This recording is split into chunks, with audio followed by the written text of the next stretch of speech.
આપ તો સારી રીતે પ્રશાસનની પ્રક્રિયાને જાણો પણ છો. શું કારણ કે બજેટમાં દુનિયાભરની પ્રપોઝલ હોય છે, દરખાસ્તો હોય છે, કદાચ ડ્રાફ્ટ બજેટ મંજૂર પણ થાય છે, પણ એ પ્રોજેક્ટ જમીન ઉપર નથી ઉતરતા?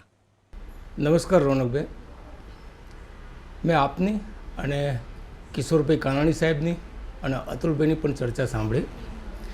હવે વાત આવી છે આઇકોનિક રોડની, તો એના માટે આપને કહું તો માનનીય વડાપ્રધાન નરેન્દ્ર મોદી સાહેબે જે વિકસિત ભારતનું જે સપનું જોયું છે એના અનુસંધાનમાં જે મેટ્રોપોલિટન સિટી છે અથવા જે મોટા શહેરો છે એને વધુ કેમ આકર્ષક બનાવવા, સાથે સાથે જાહેર જનતાની સુવિધા કેમ સારી રીતના રાખવી એના માટેનું પ્લાનિંગ આઇકોનિક રોડની સાથે સાથે થાય છે.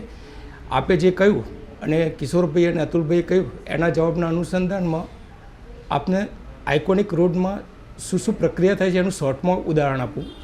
રોનકભાઈ, આઇકોનિક રોડ ખાલી સુંદરતા માટે નથી, એ છે ને એક સરસ મજાનો રોડ હોય છે.